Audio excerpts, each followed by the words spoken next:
इसलिए उस शक्ति के दर्शन करने के लिए देवों के देव महादेव भी जाते हैं। जब नंद के यहाँ कृष्ण प्रकट होते हैं तो कौन दर्शन करने जाते हैं? भगवान शिव, जो देवों के देव हैं, महादेव कहलाते हैं। वो किनके दर्शनों को गए? कृष्ण के दर्शन। क्यों गए? उन्हें पता था कि ये पूर्ण ब्रह्म परमात्मा है, कि हमसे महान शक्ति है। इसलिए नंद के भवन में जब मैया ने कहा कि हीरा मोती ले लो और आप बाबा प्रसन्न होकर चले जाओ, तो क्या उन्होंने हीरा मोती लिया? नहीं। हीरा मोती को ठुकरा दिया। कहने लगे तुम लाला की चरण रज दे दो। हीरा मोती, हीरे के बदले में क्या मांगा? चरण रज। यहाँ का हीरा तो क्षणमात्र का सुख है, पर उनकी चरण रज मिल जाए तो अखंड सुख मिलता है। इसलिए भगवान शिव सदा चिंतन ध्यान में रहते हैं। जब उनका माहेश्वर तंत्र पढ़ोगे तो कृष्ण का सिवाय वे किसी का ध्यान नहीं करते। भगवान शिव का माहेश्वर तंत्र पढ़ना, तो जब आप पूर्ण ब्रह्म परमात्मा श्री कृष्ण की पूजा करोगे तो सारी शक्तियां कृष्ण के अंदर मिलेंगी। किस लीला में मिलेंगी? मिट्टी खाने की लीला में।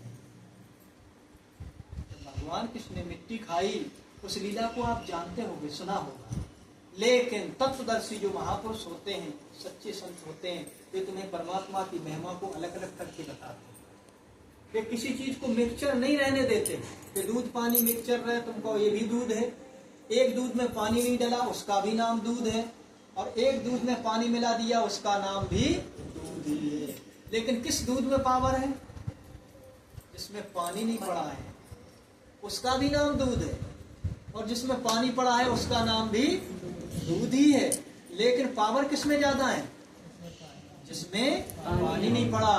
तो जिस लीला को तुम अलग अलग करके बताओगे, शास्त्र संगत बताओगे, इससे हम शास्त्र भी देख सके, तब तुम्हारा ज्ञान सर्वोपरि माना जाएगा। बोलो प्राणनाथ प्यारे की जय।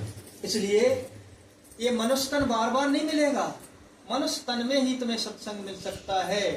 यदि हम पशु पक्षी बन जाएं तो कोई सत्संग सुनाने वाला नहीं। अगर भूखे होंगे तो फिर बोलने की भी लिए आवाज भी परमात्मा ने नहीं दी, क्योंकि हमने मनुष्य तन में अपनी भक्ति बिगाड़ ली। इसलिए हमको मनुष्य तन नहीं मिला। क्या तन मिला? पशु तन मिला। क्यों? मनुष्य तन में होकर हम पशुओं का काम करते रहे, एक दूसरे से लड़ते झगड़ते रहे, प्राणी मात्र को गले नहीं लगाया, बल्कि ईर्षा दोष की अग्नि में जलते रहे और जलाते रहे। तो दुख की लीला करोगे तो क्या मिलेगा? और सुख की लीला करोगे तो सुख मिलेगा। जो कोई जैसा कर्म करेगा फल देगा भगवान, ये है गीता का। जैसा भी आप कर्म करोगे, कर्म तुम्हारे हाथ में है, फल नहीं। लेकिन तुम जैसा कर्म करोगे जो तुम्हारे हाथ में है वो करना सीखो। तुम कर्म करोगे तो तुम्हारा फल बनाने वाला तुम्हारा फल अवश्य बनाएगा। तुम्हारी कॉपी जब पूरे नंबरों से भरी होगी तो जांचने वाला सबसे अधिक नंबर तुमको देगा। और तुमने पढ़ा ही नहीं है, कॉपी में कुछ लिखा ही नहीं है, और तुम तो हम भी तो उसी क्लास के हैं, हमको नंबर क्यों नहीं मिले? नंबर इसलिए नहीं मिले, जब पढ़ाने वाला पढ़ा रहा था तब तुम्हारा चित्त उस विषय में नहीं था, इधर उधर घूम रहा था। तो जो मनुष्य तन पाकर के लापरवाही करते हैं, इस मनुष्य तन को बर्बाद करते हैं, ये बर्बाद किया हुआ समय उस व्यक्ति को भी बर्बाद कर देता है। बोलो कृष्ण कन्हैया लाल की जय। इसलिए प्यारे साथी, धर्म प्रेमी आत्माओं, सत्संग तो उनकी कृपा के बिना मिलता नहीं, और सब कुछ मिल सकता, लेकिन सत्संग मिलना बहुत कठिन है। इसलिए हमारे परमहंसों ने, संतों ने कह ही दिया कि मानुष जी